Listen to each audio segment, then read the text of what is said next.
Om Namo Bhagavate Vasudevaya.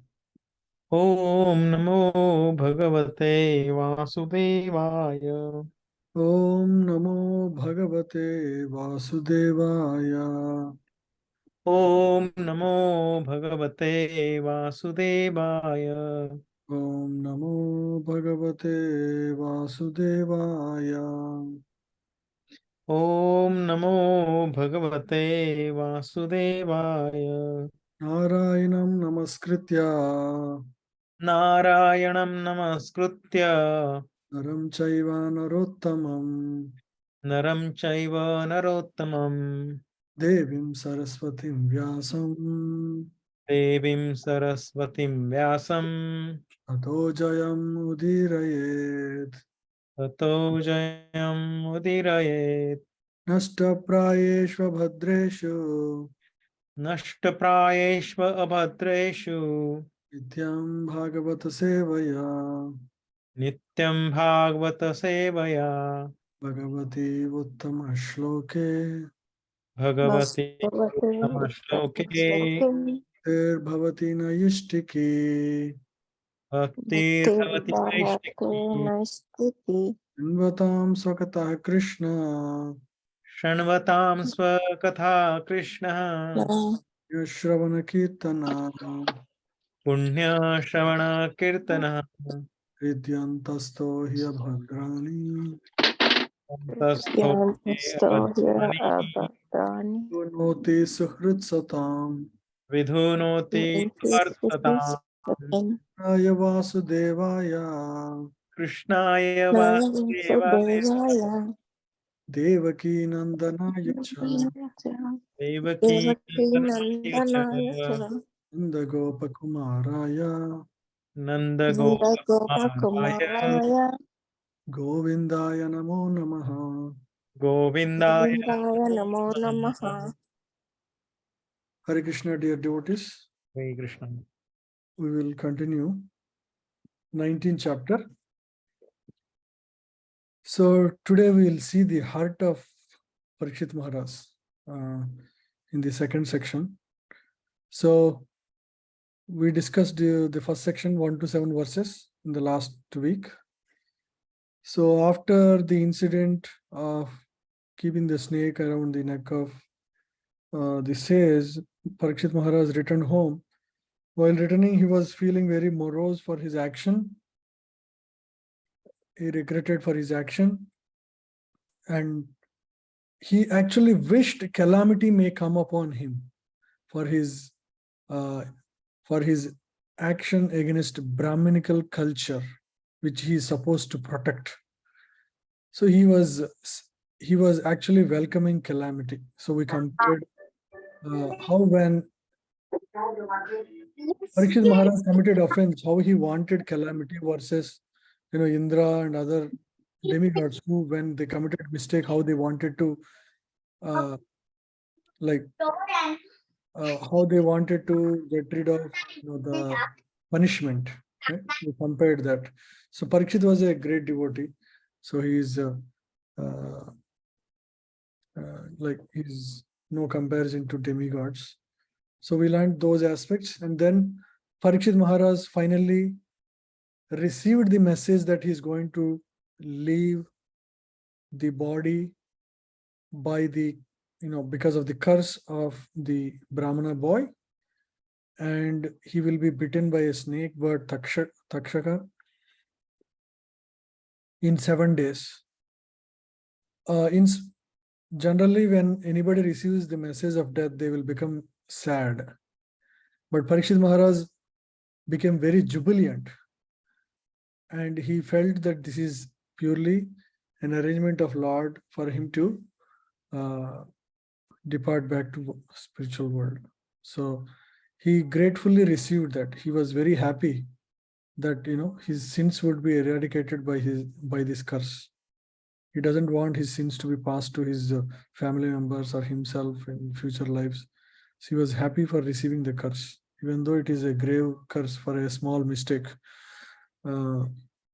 So that is when he accepted curse, and then he immediately decided to renounce the world and completely absorb in Krishna. So he goes to the bank of Ganges, and now we'll see what happens from his words. Oops, sorry.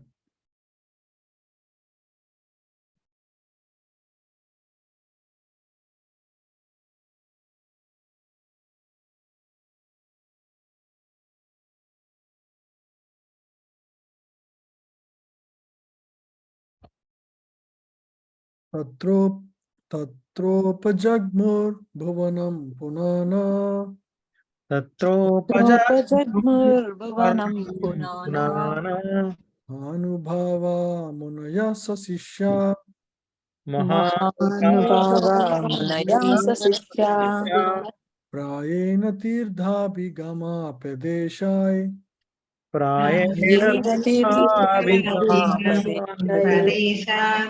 swayam hi tirthani punanti santa.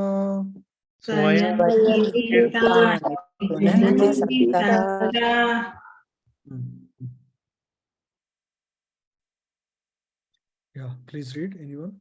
At the time of at that time, all the great minds and thinkers, accompanied by their disciples and sages, who could verily sanctify a place of pilgrimage just by their presence, arrived there on the plea of making a pilgrim's journey.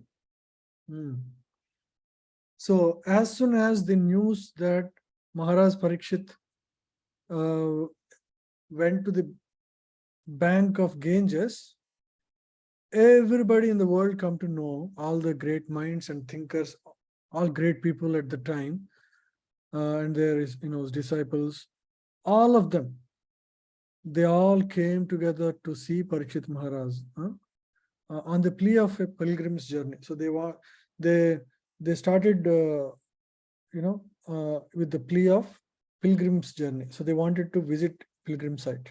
In fact, the purpose of visit to pilgrim site is to meet great devotees. So they all want to meet this great devotee Parikshit. That is what it means. Yeah, so please read, Prabhu, continue. Actually, they came to meet Maharaj Parikshit and did not take a bath of pilgrimage because of all of them were competent enough to sanctify the places of pilgrimage. Common men go to pilgrimage sites to get themselves purified of all sins. Thus, the places of pilgrimage becomes overburdened with the sins of others. But when such sage visit overburdened places of pilgrimage, they sanctify the places by their presence. Therefore, the sage who came to meet Maharaj Parikshit were not very much interested in getting themselves purified like common men. But on the plea of taking a bath in that place, they came to meet Maharaj Parikshit because they could foresee that Srimad Bhagavatam would be spoken by Śukadeva Gosvāmī, and all of them wanted to take advantage of the great occasion. Yeah. So the great sages immediately realized this is a great incident, and they all want to visit Parikshit Maharaj to witness. They could foresee Srimad Bhagavatam being spoken, and they visit Maharaj Parikshit to witness his passing away as well, along with hearing Srimad Bhagavatam. So now Prabhu, the list of sages is given. Yeah, Prabhu.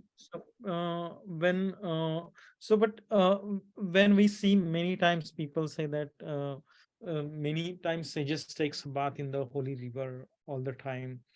Is it just to please the Lord, or is it because they are away from washing their sins? So what could be the other purpose of? It is actually to purify the waters. All the actually, so it's mentioned here, no? Yes. They are competent enough to sanctify the places of pilgrimage. They are competent not to take a bath of pilgrimage because all of them were competent enough to sanctify the place. So generally, common men will go and give up their sins in the waters of holy waters. So they are overburdened. But when such sages visit overburdened places of pilgrimage. They sanctify the place by their presence. So all the pilgrimage sites were overburdened by the sins of all the common men. And when great sages visit, they are actually like places of pilgrimage. They themselves are pure. In fact, they actually sanctify the places pilgrimage or the places of pilgrimage. Oh, So it right. is the other way. Just like most of the people come to the material world to expand their karmic background, right? Yes. But great devotees come to actually liberate come others. the stuck souls in the material world, right? Yes. So that is their purpose. Both look like same, but the purpose is different. Purpose is different. Yes. Thank you, bro. So all of them want to take great Then there will be a question, Prabhuji, when we are preaching, the question will come that, okay, let me commit all the sins. Then finally I will go to Dham and take bath and purify myself. So how should we deal with those kind of questions? Yeah, because generally karma is unlimited. How much ever you, it's not, because in Nectar of Instruction, if you remember, in the first purport, Prabhupada speaks about how it is only devotion service that gets one rid of the root sinful desire. So until that is, Papa Vasana is not gone, even though you may get rid of the sins, like Christians visit church on a weekly basis to to speak about their sins, or hoping that their sins will be nulled, and then they can continue with the sins from the next Monday, right? So that's what Prabhupada says in many purports. So this kind of business is it's more or less like a business, right? You commit sinful activities and go and clear. So those activities won't really help, because the sinful inclivity to commit sinful activities is still there. So it is only devotion service that purifies from them. And as long as that, the tendency to commit sinful activities is there, a man is not peaceful. So one is not truly happy. So it is kind of getting rid of them, but really not, makes one satisfied or happy. So it can be done, but it is really not much beneficial, because counting your unlimited sins and not really eliminating your desire to commit sin, what is the real gain of just going and taking a bath and getting rid of some sins? Right, Prabhuji. Not worthwhile. It may appear beneficial. The best way to get rid of sin is to actually perform devotion service. That is that will purify your mind. Even, for example, this, Dhruva Maharaj, he is full of material desire to conquer a land bigger than Brahma. That was his desire, and he performed devotion service. And when Lord appeared, he felt like his desire was like a broken glass compared to the diamond that Lord is available to him for his vision. So in fact, the devotion service purified of all the material desire. He said, I don't want anything. I just want the association of your devotees. So that is purification, right? That is the benefit of purification. So even if one has material desires, it is better they perform devotion service, so that the devotion service will, Krishna will give, but after purifying the soul, after purifying the jiva. Like, for example, if, it's like a father, right? If you ask a father 10 rupees, he will give it only when he knows that you will spend it appropriately. So you'll make sure you are, mature enough to spend those 10 rupees in a proper way, then he will give you. He doesn't want to stop giving you, but he will give you when you're proper. But if you go to a shopkeeper, he will give you anything you want. Right? Take a 10 rupee note, you can get anything. From a father, you get only what is good for you. So in any case, it is better to perform devotion service. Right, That is how we tell them, So you want to just shop around, or you want to, do the right thing. Okay. I had one more question. Why do devotees desire to live their body in Dham? What are the main reasons, Prabhuji? Because Dham is full of spiritual potencies, because Lord has personally put his foot in that land. Naturally, to be in Dham is a privilege. It's like home of God, right? Where Lord has, unless Lord has, special, so there is, that place is special because of Lord's pastimes, and many great sages have lived there. So it's a sanctified. The vibration is very powerful, and to keep the consciousness in the remembrance of Lord is much easier. So it is always, more conducive to be in such a place. So it's like that. I mean, for like there is a hub for every for every kind of activity, right? For example, if somebody wants to do gambling, the Las Vegas is the place. It's like pilgrimage site for them. If you want to be like, top-notch, like software, specialist, or get the best of the software world, then you are in the Silicon Valley, for example. So it's like that. There are hubs for everything. For if you want to achieve the highest in spiritual respects, then it is, Vrindavan. Like that, Mayapur. Yes, Prabhuji. Thank you, Prabhuji. There is so much help available there to grow spiritually, ideally. Yeah. Doesn't mean we can go give up everything and go there. In fact, Prabhupada wanted this kind of spiritual, hubs all over the world. And so, like, each place where there is a, temple of Krishna, and where standards of worship are according to scriptural guidance, that itself is a holy place. It's as good as, any holy dhams. So we are equally privileged. We are, in the association of devotees around you. If you were to leave your body, that is also equally great. It's nothing less. So to show that, even Bhaktivedanta Maharaj left his body in Gita Nagari. He didn't want to go to Vrindavan. Just to make it a point that wherever Prabhupada started a temple, that itself is Vrindavan. Yeah, so it's like that. Sure. Yeah. Thank you, Prabhuji. Atrer Vasishtas Chavana Sharadvan Atrairvasishta Chavana Sharadvan Arishtanemir Bhragurangirascha Sharo Gadhi Sutotarama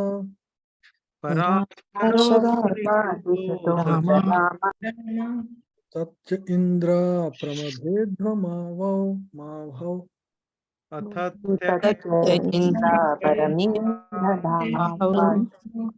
Medhatitir Deval Arsti Seno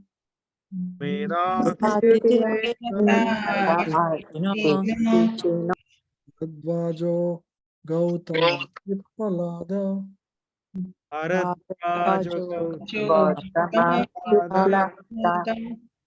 Itreya Aurva Kavasha Kumbhayonir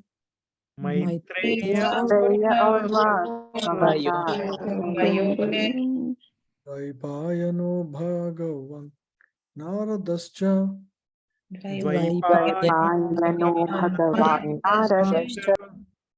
Now all the sages have come from all over the world suddenly to see Parikshit Maharaj, right? So let's see the names of the sages. Please read. From different parts of the universe. Yeah, go ahead. From different parts of the universe, there arrived great sages like Atri and Shavana, Satvan, Aristonemi, Rugu, Vaisista, Parasara, Vaisvamitra, Angira, Parasurama, Uttatya, Indrapradama, Idmahu.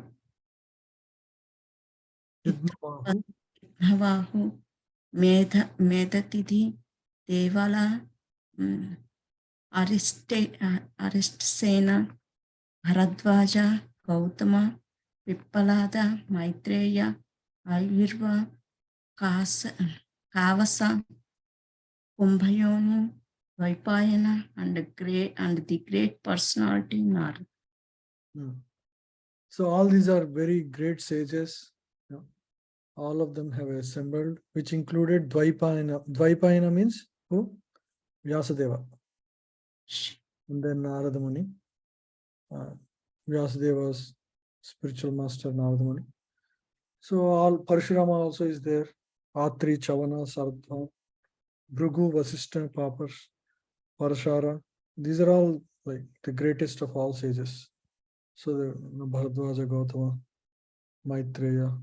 So Prabhupada briefly explains each, just in brief about each of these great sages.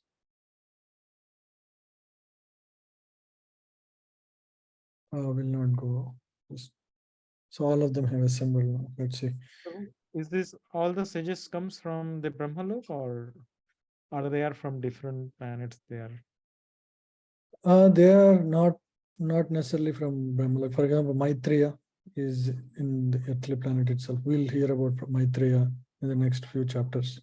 Okay. I think from different places. Mm, Muni, he goes around everywhere. And Dvaipayana is there at the time at Himalayas. So many of them are actually earthly only. Oh, so they are hiding. Basically. Yeah, they are in hiding. They are not available to vision. Oh, I see. Yeah.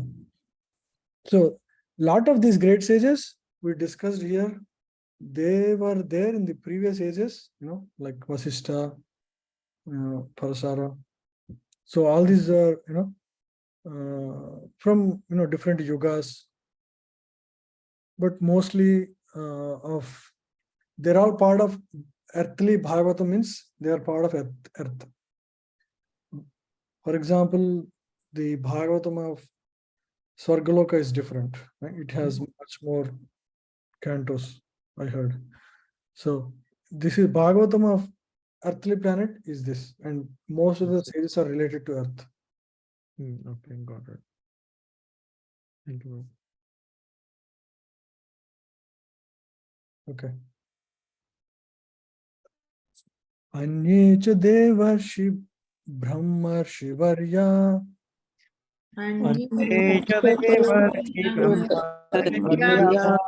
rajarshi varya arunadayascha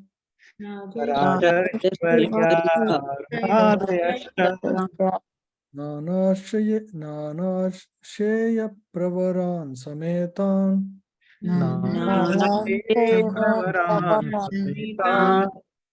abjarchya raja shirasa vavande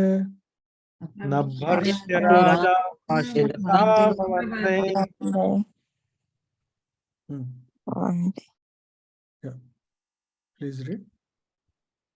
There were also many other saintly demigods, kings, and special royal orders called Arunadayas, a special rank of Rajarshis, from different dynasties of sages. When they all assembled together to meet the Emperor Parikshit, he received them properly and bowed his head to the ground. So there are also a lot of Rajarshis, means they were kings in the past, but now they became sages. Right?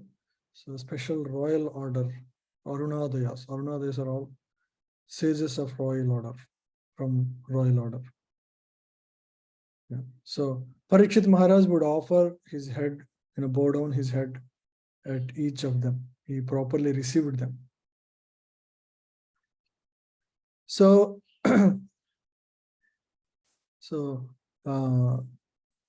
actually, Parikshit Maharaj was extremely grateful that all these great sages have come. That's what we'll hear in the next verse. Sukhopaviste swathate shubhuya Sukhopavishtesvat Arishte pratate bhuya. krita pranama swa chikirshitam yad pranamaha Irshit yet vignapayam asha vivikta cheta Vignapayamasa vivikta cheta vastito gre bhigrihita pani. Upasthito krete prguhitapani. Pani. Okay. Yeah, please read. After all the rishis and others had seated themselves comfortably, the king, humbly standing before them with folded hands, told them of his decision to fast until death. So this is how great devotees do. Like before they perform any action, they always take the advice. It is never that, okay, they act like a monopolistic king without any guidance or advice. So the great kings, even though they are very powerful in the past, they would always humbly fold their hands before brahmanas and great rishis, and so he expressed that I want to fast until death. I'm going to die in 7 days and I want to fast until death. Yeah, please read, continue. Mataji. Yeah. Although the king had already decided to fast until death on the bank of the Ganges, he humbly expressed his decision to elicit the opinions of the great authorities present there. Any important decision, however firmly fixed, should be confirmed by some authority. That makes the matter perfect. This means that the monarchs who ruled the earth in those days were not irresponsible dictators. They scrupulously followed the authoritative decisions of the saints and sages in terms of Vedic injunction. They scrupulously followed the authoritative decisions of the saints and sages in terms of Vedic injunctions. Yeah.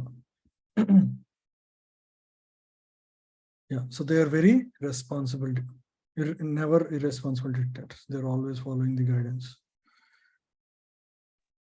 Rajo Vacha Aho Vayam Dhanyatama Ripanam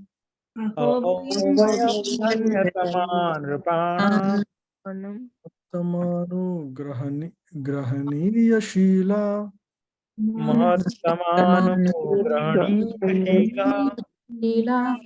Yam Kulam Brahmana Pada Sauchad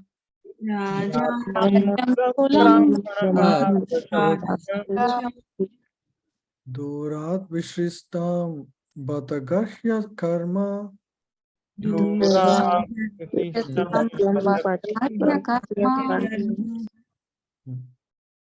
Yeah, please read. The fortunate king said, indeed, we are the most grateful of all the kings who are trained to get favors from the great souls. Generally, you, the sages, consider royalty as refused to be rejected and left in a distant place. Look at the king's consciousness. So he was extremely grateful in the current circumstances. First of all, when one receives the death curse, means, to die in a few days, either they will become, very probably very disappointed, or most people will be, what happened, what sinful activities I did, that I got this curse, and I'm going to die, I'm going to give up everybody, my family, my kingdom, my children, everything will be lost. So instead of that, look at the consciousness, how he was extremely grateful for all these great sages that they all have come. In fact, generally, you great sages consider royalty as refused to be rejected, because kings were always dealing with matters of money and how to secure the land and how to keep the enemy at bay. So those are all very like material considerations. All their life it is like that. Especially as a king, they have the authority, and so generally great sages who are fully dedicated and enlightened, for them such activities of royalty were like refused to be rejected and left in a distant place. Right? Even we can see the same kind of course, Lord Chaitanya and Prataprudra. Prataprudra would want the favor of Lord Chaitanya. Lord Chaitanya would not even consider visiting his home, the home of king, because generally the idea is that kings are Vishayi. Vishayi means they're very much involved in the material affairs. But at the same time, Prataprudra, just like Parikshit Maharaj, he was very eager to receive the mercy and the blessings of Lord.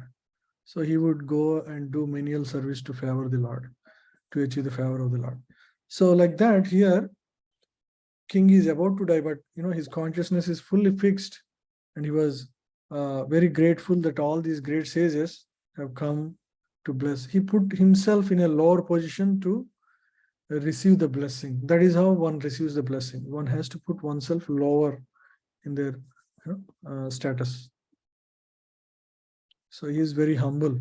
He humbly presented himself. Yeah. Please read, Mataji. A translation by His Divine Grace A.C. Bhaktivedanta Swami Srila Prabhupada. In other words, the transcendentalists do not generally associate with men who are too enamored by the external beauty of God's creation. By advanced knowledge in spiritual realization, the transcendentalist knows that this beautiful material world is nothing but a shadowy reflection of the reality, the kingdom of God. Those who are great sages, they very well know the nature of this material world. Just like Jada Bharat. Jada Bharat, he already missed the opportunity one time, and he became a deer. And while being in the body of deer, he still remembered his past life. So he saved himself to become Jada Bharat in the next life. And as Jada Bharata, he is very clear. He doesn't want to get involved with the mess of material world. So he was always conscious about his purpose, and he would act like a madman just out of no reason. Even with his own parents say, do this achaman like this, he will do the other way. So like that, just to be not be entangled in any material situation. So similarly, the sages are very clear about the nature of the material world, and they don't want to be involved too much in the affairs of this, to protect themselves very carefully. Yeah. Please read. Maharaj Parikshit also could understand that the great sages who assembled there were all kind of his forefathers, the Pandavas, because of their devotional service to the who assembled there were all kind to his forefathers, the Pandavas, because of their devotional service to the Lord. He therefore felt grateful to the sages for being present there at the last stage of his life. And he felt that it was all due to the greatness of his late forefathers or grandfathers. He felt proud, therefore, that he happened to be the descendant of such great devotees. Such pride for the devotees of the Lord is certainly not equal to the puffed up. One second. I'm getting a call, that's it. It's not equal to the puffed up sense of vanity for material prosperity. The first is reality, whereas the other is false and vain. Another important attitude of Maharaj Parikshit is given here. So Maharaj Parikshit, generally, we get the attention of a lot of people. We feel very proud, thinking that we are something special. But here Maharaj Parikshit was grateful that all the sages have come, and he understands it is because of the great forefathers he had, Pandavas. It is because of their devotion service, all these great sages are favoring me by coming to give me their association to this point, to this place. And truly, the true pride should be that one is associated with the family of devotees. That is the true pride. One should not be too proud that his father is like very rich, or very famous, very big actor or something. That is not real pride. The real pride should be, I am somehow connected to great devotees who are very much favored by Lord. That is the real pride. One can be legitimately be proud of such situations. Yeah? Any other pride is which is materially bound is all is a false pride. It's not real pride. Is that clear? Any questions on this? So we can see how Maharaj Parikshit's consciousness is at every stage. Like generally people are worried, I'm going to die in next 5 days. He is not, I am like extremely grateful. All of you have come. For you, we are like, completely useless. We royal order. So that is his consciousness. He was extremely grateful. Tashaiva me ghasya paravaresho. Tashaiva meghasya paravaresho. Vyashakta chittasya grihe abhikshanam.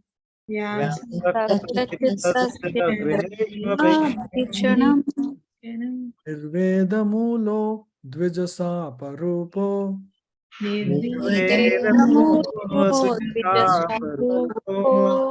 Yatra prashakto bhayamashu dhatte.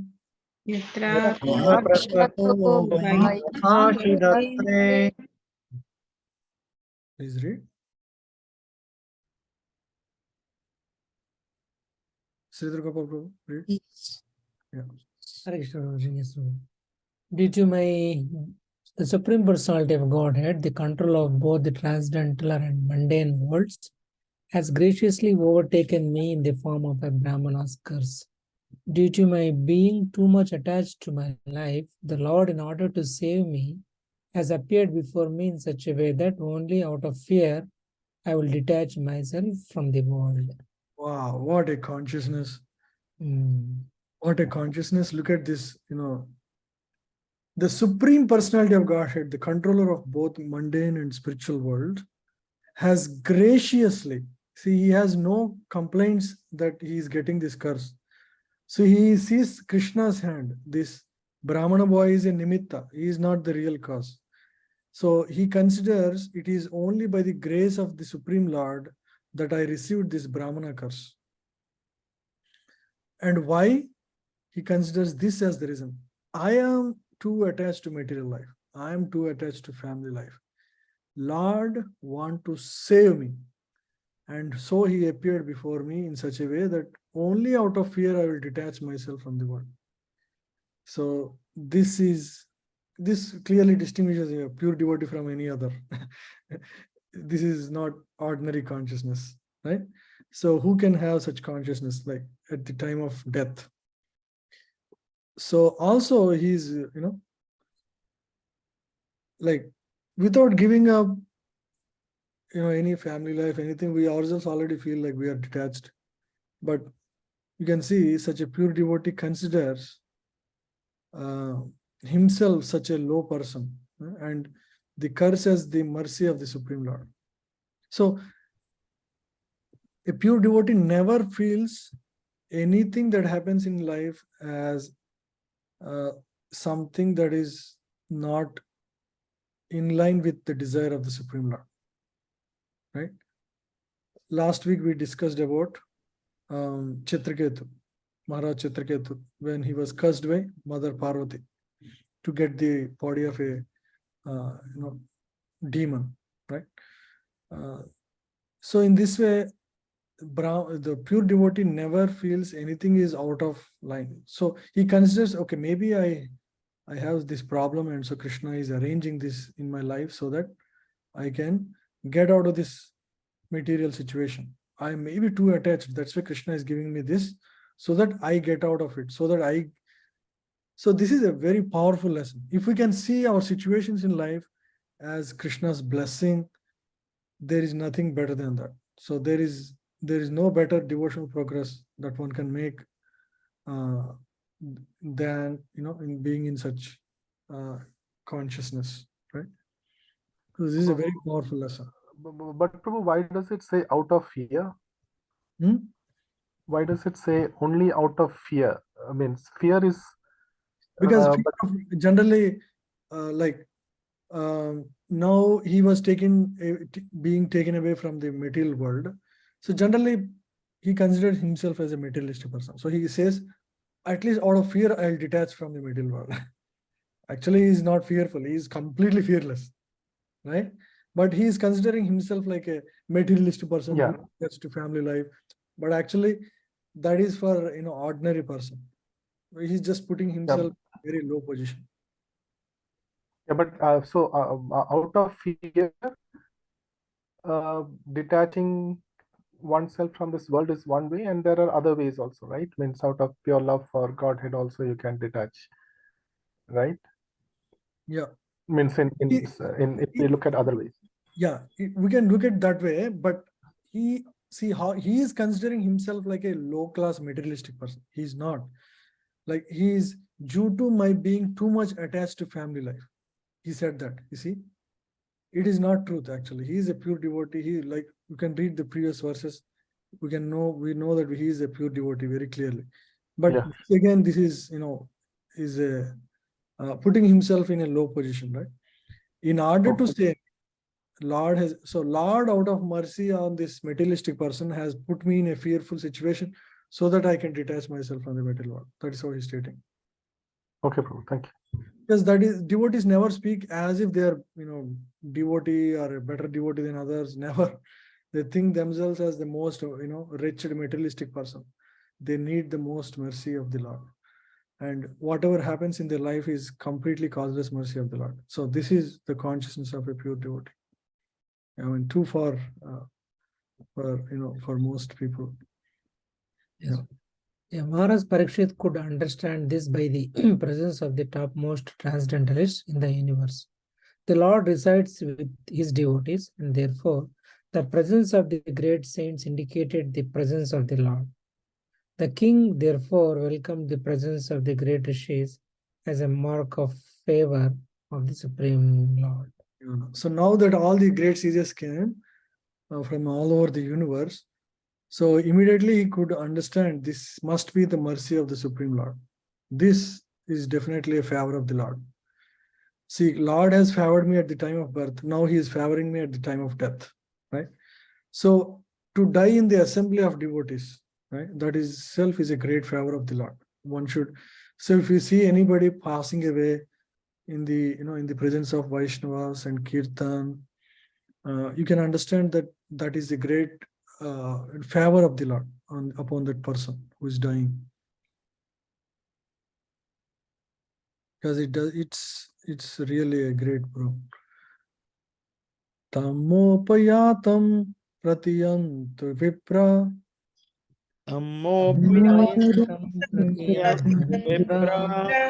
Ganga cha devi drita chitta mishe. Ganga cha devi dritachistari Vijopashritsa kuhakas takshakova. Dvijo patarishta kahako takshativa Dhasvatvalam gayata Vishnu gatha. dasatvalam gayatu Vishnu gata. Yeah, so his only desire is expressing. Just go on singing the glories of Lord. Yeah, please read. Anyone? Translation. O Brahmanas, just accept me as a completely surrendered soul and let Mother Ganges, the representative of the Lord, also accept me in that way, for I have already taken the lotus feet of the Lord into my heart. Let the snake bird or whatever magical thing the Brahmana created bite me at once. I only desire that you all continue singing the deeds of Lord Vishnu. Hmm. So this is the desire of a pure devotee. It doesn't matter, I'm going to die in some time. Let the snake bite. So he's clearly fearless, right? Now, in the previous verse, he said, like, I'm fearful. Now we can see here. Let the snake bird or whatever magical thing that the Brahmana created bite me at once. Right? And then he said, just accept me as a completely surrendered soul. And let Mother Ganges also accept me in that way. So he just want to surrender himself to the lotus feet of the great sages that assembled there. And what is that he desires? He desires at this time that he only want to continuously hear the singing of deeds of Lord Vishnu, the activities of the Supreme Personality of Godhead. So that is the only thing, the subject that he is interested in now. So this is the way one should live, such that one develops such desires towards the end of his life. One should always like to hear the glories of the Lord. So that the taste we should develop. Perfect. As soon as one is given up completely onto the lotus feet of the Supreme Lord, he is not at all afraid of death. The atmosphere created by the presence of great devotees of the Lord on the bank of Ganges and Maharaja Parikshit's complete acceptance of the Lord's lotus feet were sufficient guarantee to the king for going back to Godhead. He thus became absolutely free from all fear of death. Yeah, so he completely accepted Lord's feet, which is sufficient to go back to Godhead.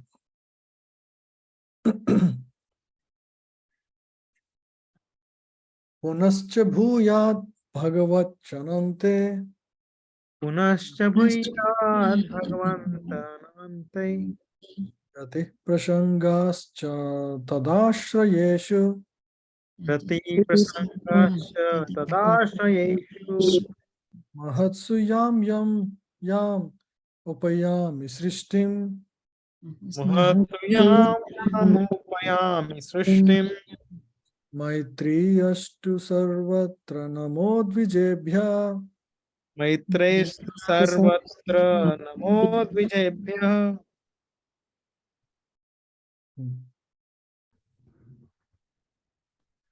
Again, offering Go ahead, Prabhu. Again, offering obeisances unto all you Brahmanas, I pray that if I should again take my birth in the material world, I will have complete attachment to the unlimited Lord Krishna, association with his devotees, and friendly relations with all living beings. So he paid obeisances to the Brahmanas, he surrendered to them, and he desired a boon from them. So he is praying that three things should happen if he were to take birth in the material world. First is attachment to the lotus feet of Lord Krishna. Second is association with the devotees of the Supreme Lord Krishna. Third is develop friendly relationships so that he can help others also, inspire them to also go back to Krishna. Right? So friendly relationships, association with devotees, devotional attachment to Krishna, the desires of pure devotees. So this is very similar to how Vritrasura speaks to Indra. Right? So about how one should desire to go back to Godhead. Yeah, please read, Prabhu. A devotee of the Lord is no one's enemy, although there may be many enemies of a devotee. A devotee of the Lord does not like to associate with non-devotees, although he has no enmity with them. He desires association with the devotees of the Lord. This is perfectly natural because birds of the same feather mix together.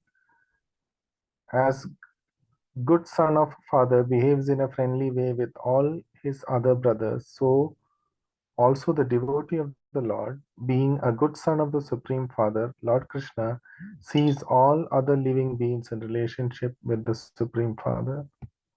Devotees always see a devotee, other living entities as with their connection with the Supreme Lord, always. So that is how their consciousness is.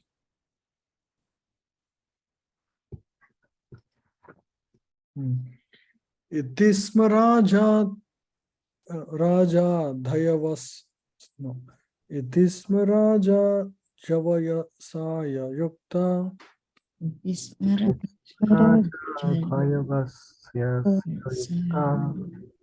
Prachina Muleshu Kusheshu Dhira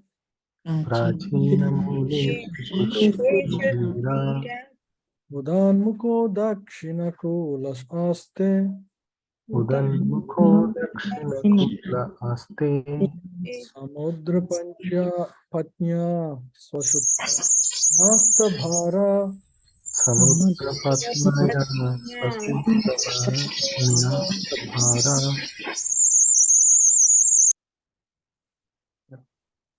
Please read. Anyone? In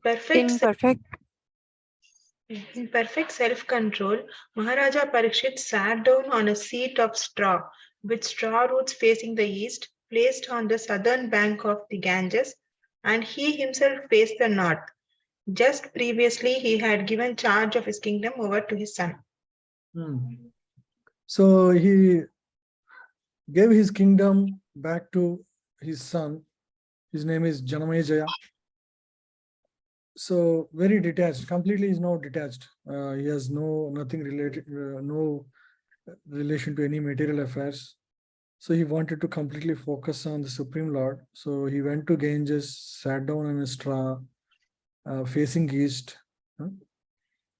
So in the southern bank of Ganges. The seat of Kusha straw is considered to be sanctified if the straw is taken out of the earth complete with root, and if the root is pointed towards the east, it is considered to be auspicious. Just some detail about Kusha straw mat. Prabhu, where did they sit for this session physically? Physically,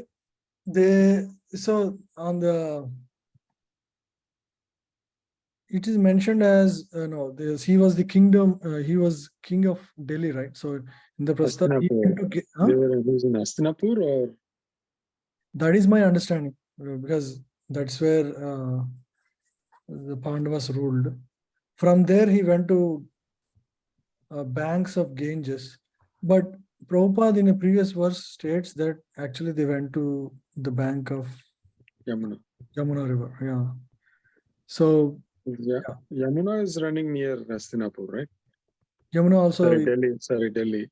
Not Ganges is not running near Delhi, right? Exactly. That is what Prabhupada clarified. So, but here in couple of verses it is mentioned as Ganges. Okay. Yeah, I think it is. So this is happening in Naimisharanya, right? Correct. I was about. Naimisharanya is sages assembling. That's second time reciting that, right? This is first time, no? This is Parikshit Maharaj directly. Oh, the Naimisharanya is where Suta Goswami is. Suta Goswami to sages of Naimisharanya. That is. That's Naimisharanya. Okay. Suta Goswami is a participant among other sages that we saw them like 10 plus names in the previous. Right. Along with them, Suta Goswami was also there at the time, and Suta Goswami repeats this whole thing again, narrations to the sages of Naimisharanya. Okay. Just before Kali Yuga begins again, the same thing. So that is second narration. So that is Naimisharanya. This is mostly near Vrindavan only, I think. Okay. And near Ganga, right? It's mentioned as Ganga, but actually Prabhupada and previous acharyas say it is Yamuna. Oh, okay. It is not wrong to say Ganga is Yamuna because mention of that one is related to each other. I don't recollect exactly, but yeah. Itis Maraj. No. Itis Maraja Jayavasaya Yukta.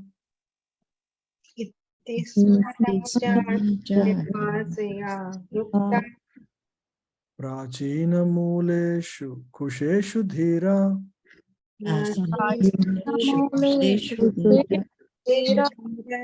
We just read it, right? Yeah, Prabhuji.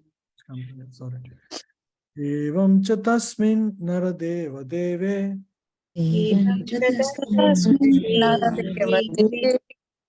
Prayopaviste divideva sangha.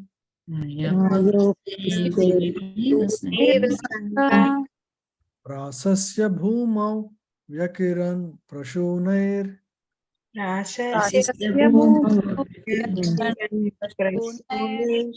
Muda muhurdundu bhayascha nedhu.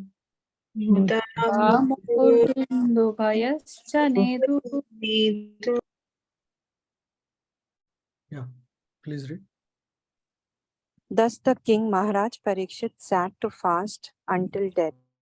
All the demigods of the higher planets praised the king's actions and in pleasure continually scattered flowers over the earth and beat celestial drums. So now Maharaj Parikshit sat down to fast until death. All the demigods are all devotees of the Lord. They are mixed devotees. Generally, demigods are very happy when a pure devotee surrenders himself to Supreme Lord. So that is what we can understand from this. Sometimes people think, oh, in our family we are worshipping Ganesha. Now can we worship Krishna? Right?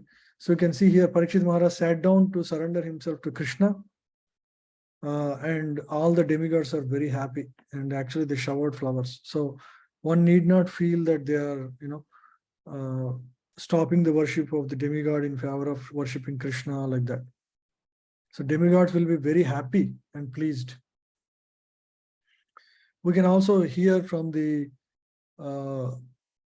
story of Prachetas, right? Prachetas, you remember? I don't know if you have read it. Prachetas are, sages who were all willing to, surrender their life. But then they meet Lord Shiva. Lord Shiva teaches them how to worship Lord Vishnu, inspired by their devotion. So he was very extremely pleased that they're all becoming, surrendered devotees of Lord. So like that, there are many occasions. Even among, there was one devotee who came to Krishna consciousness, but he was an ardent Lord Shiva's devotee, but he was never materialistic or never seeking anything material. And in his dream, Lord Shiva came and directed him to go to Krishna, Krishna temple and surrender his life. So many such stories like that, even in the recent devotees' lives as well. So demigods are very pleased if one surrenders their life to Krishna.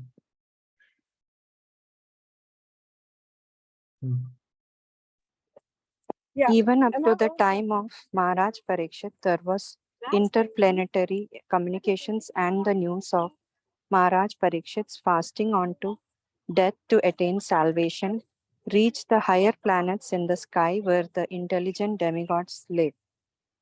There is no one in the heavenly planets who is an atheist or non-believer. Thus, any devotee of the Lord on the surface of the earth is always praised by them. And in the case of Maharaj Parikshit, they were greatly delighted and thus gave tokens of honor by scattering flowers over the earth and by beating celestial drums. A demigod takes pleasure in seeing someone go back to Godhead. In the heavenly planets, everybody is a devotee. Yeah. And they are very happy if one tries to go back to Godhead. Maharshiyo vai samupagataye.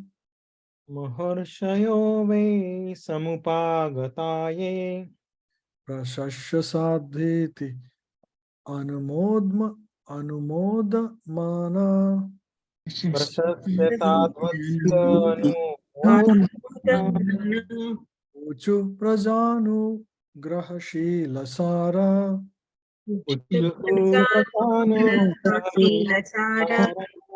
yaduttama shloka gunabhirupam. Yeah,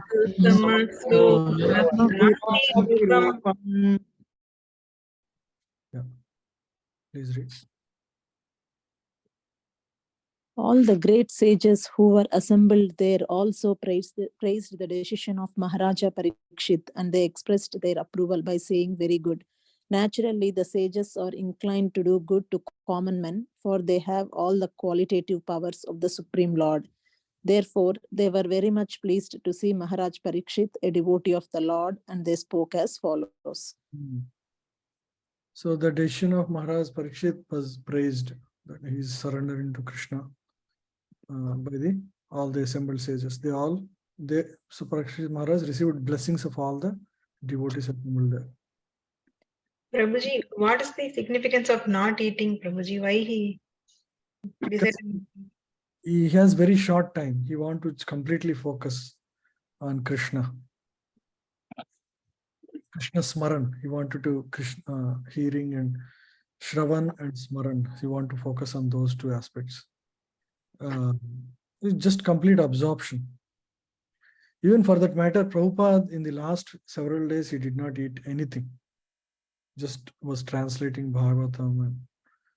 And even among our Gosvāmīs, Shad Gosvāmīs, Raghunath Das Goswami would eat only like a spoonful of yogurt every day with sugar, little bit. That is enough for his body to be maintained. So they are not under bodily conditioning, the great devotees. It's just even if they don't eat, Krishna maintains them completely. They are all on the spiritual potency. They live on the spiritual potency. So they are not at all disturbed. So his eagerness is so much that he just want to completely give up any material affairs, including eating and maintaining the body. Just sits down to hear for 7 days and nights. He doesn't sleep. Great, Prabhuji. Yeah, that is one can achieve such spiritual potency, not being dependent on material necessities. So Prabhuji, there is a one sage in Barsana called Moni Baba. So he does all the devotional service in the morning of bringing water for Radharani from one of the kunda at like 3 o'clock in the morning. And then he only accepts the water which is bathed by Radharani. And that is the only thing he drinks in whole day. And in the night, he goes into the forest and meditates. So he never sleeps. And then question was asked that how can it be possible that you're not sleeping and you're not even eating? He says that water bathed by Radhamani just gives me all the energy, as well as I don't need to sleep because I need to meditate on Radhamani. And that's the power she gives me. He's living even now, Prabhuji? Yes. Yeah, we hear such stories of so many great devotees. They live on spiritual potency. They are not like ordinary people. Yes. Yeah, there are so many such stories actually. Yes. This is a recent story. So what is the reason for their power? Harinam, holy name. We should become Namadhani, the person rich in holy name. Yes. That is the real riches. Yes. Right? So once you develop such taste for holy name, one can achieve such states. It's like mystic power only, but devotees do not aspire for them, but they automatically get those powers. Yeah, please read. The natural beauty of a living being is enhanced by raising up to the platform of devotional service. Maharaj Parikshit was absorbed in attachment for Lord Krishna. Such sages are naturally inclined to do good to the common man. And when they see a personality like Maharaja Parikshit advance in devotional service, their pleasure knows no bounds, and they offer all blessings in their power. They are very happy to see such a great devotee. So they bless fully. Let's read this last verse. Nava idam rajarshi varya chitram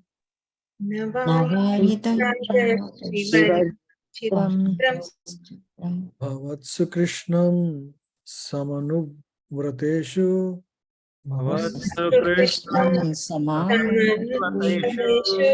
Yajyasanam Rajakiritarjustam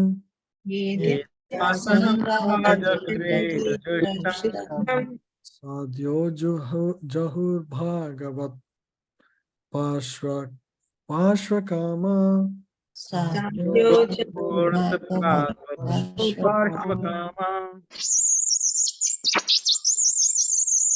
The sages said, O chief of all the saintly kings of the Pandu dynasty, who are strictly in the line of Lord Sri Krishna, it is not at all astonishing that you gave up your throne, which is decorated with the helmets of many kings, to achieve eternal association with the personality of Godhead.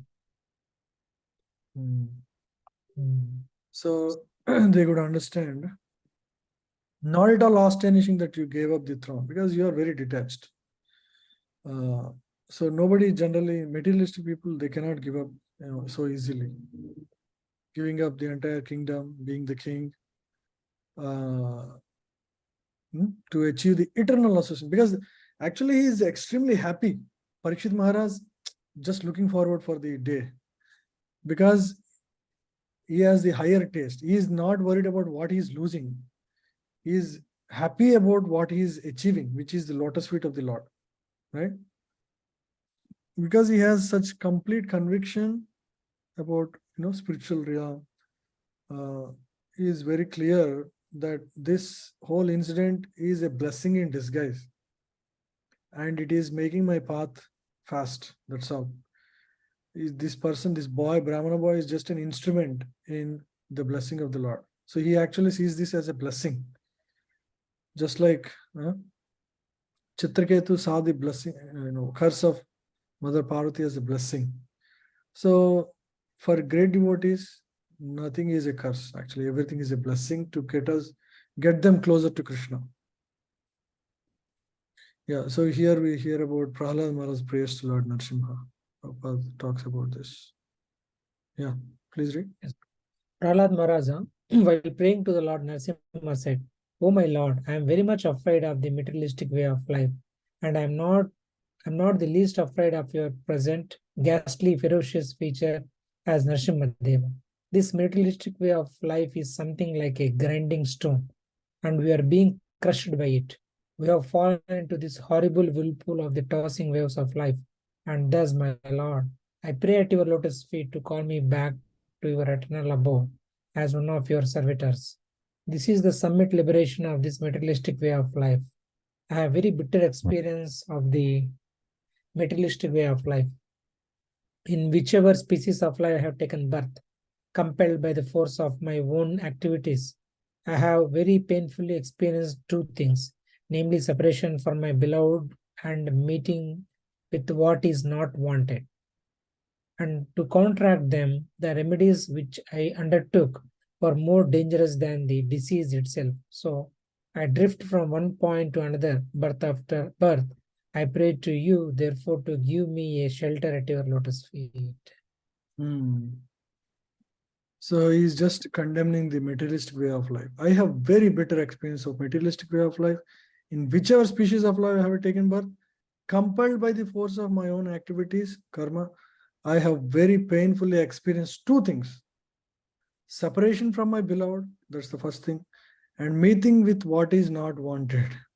Association with. So that's why devotee, even if they're born in material world, they want the association of the devotees. Right? So this is the experience of Prahlad Maharaj. And to counteract them, the remedies which, any material solutions in the material world actually create more bigger problem than the original problem. This is the words that Prahlad Maharaj uses. Any solutions to the material problems, any material solution to the material problems create a bigger problem than the original problem. That is the statement. A very powerful statement. So any questions or any discussions? Anyone want to add your realization? Speaking of attachment, Prabhu, Hmm. Joe Biden at 80, he doesn't want to give up. Donald Trump at 78 doesn't want to, give up power. They're so much, attached to it. They want the power. Yeah, the material world is so attractive for this material world. They want to keep the power and position, and so it's very difficult. And again, they want to go for second time also, right? I heard. Yeah, both of them, right? Both of them 80 plus now. I think he will be by 86 or something by the time if he gets elected and finishes his term. Wow. He's the oldest president. Yeah. And then he just doesn't want to give up.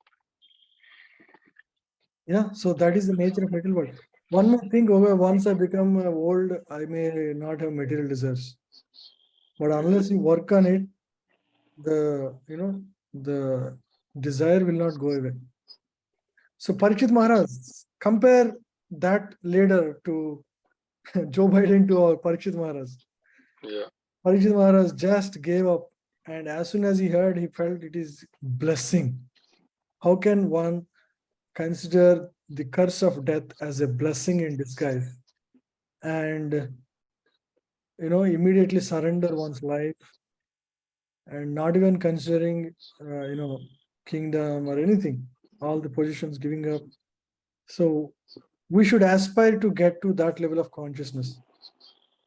What happens in one's life is completely in Krishna's hand, but when that happens, how do you respond? That determines what is your consciousness, right? Anything can happen to any of us, but how do you respond? Are you responding like Parikshit Maharaj when challenges come in your life, or you're continue to behave like any other person in the world, material world, right? So that distinguishes between the two. Hare Krishna, Prabhuji. Also, Prabhuji, Sorry. Yeah. Prabhu, Go ahead. as Yeah, let Mataji finish. She is asking something. Hare Krishna, Prabhuji. Yes, Mataji, we can hear you. Hare Krishna, Prabhuji. Yeah, we can hear you, Mataji. Please ask. Yeah, actually, the God orchestrated in Parikshit Maharaj's life in such a way that there was a deadline. Like, he only had 7 days. So that's a really good blessing. But they are talking about Joe Biden, and even if they know that they're going to die in 1 month, no one will definitely compete, Prabhu. That's a good blessing for Parikshit Maharaj, which we don't have in this material world, because we think that we are going to be alive for a very long time. So we make plans and things like that. So Parikshit Maharaj was, even though it's a curse, it's a big blessing, because he knew that he's going to die in 7 days, so that he can get rid of everything, water, food, and everything, and then he can focus completely on the lotus feet of the Lord. And because of him only, we also got Bhagavatam. Yeah, that is the whole arrangement of Lord, actually. Lord uses his devotees as instruments. He confuses Arjuna. Arjuna is fully situated in devotion service, but he gets confused when he was in the battlefield, so that Bhagavad Gita can be spoken. Lord arranged this whole situation so that through Parikshit Maharaj, Bhagavatam is spoken to the world. Yes, so Lord arranges such that he uses. So because devotees are fully malleable to the desire of the Lord. Malleable means they are fully in harmony with the desires of the Lord. So Lord knows exactly what this Parikshit will do. right after he gets cursed. He surrenders himself, sets a great example for world to follow, and he will go and hear Srimad Bhagavatam. So Lord wants such. Driving.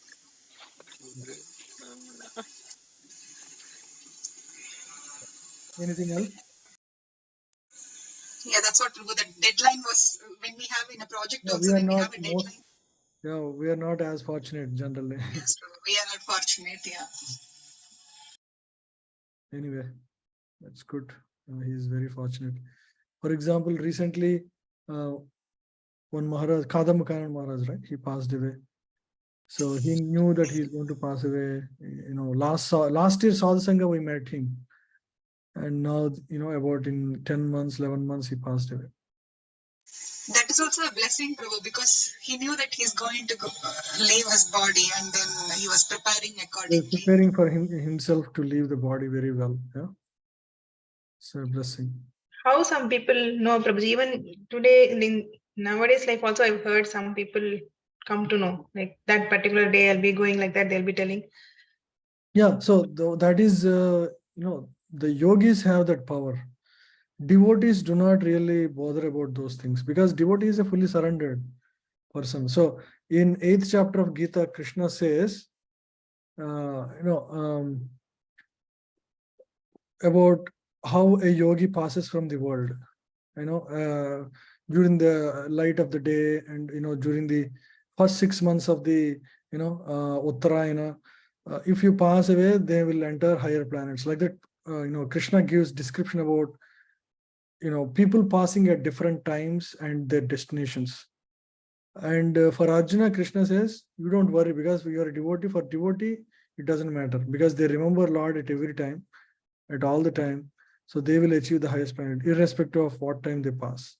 So devotee even doesn't bother about when they're passing. Yogis who practice meditation, they actually try to control their destination by through yogic power. They want to leave their body at a specific time, and they eject their soul through Brahmarandra from their forehead. So that is all not necessary practice for devotees. Not necessary. I mean, devotees don't even bother about that. Yeah. Okay. Yeah. We'll end.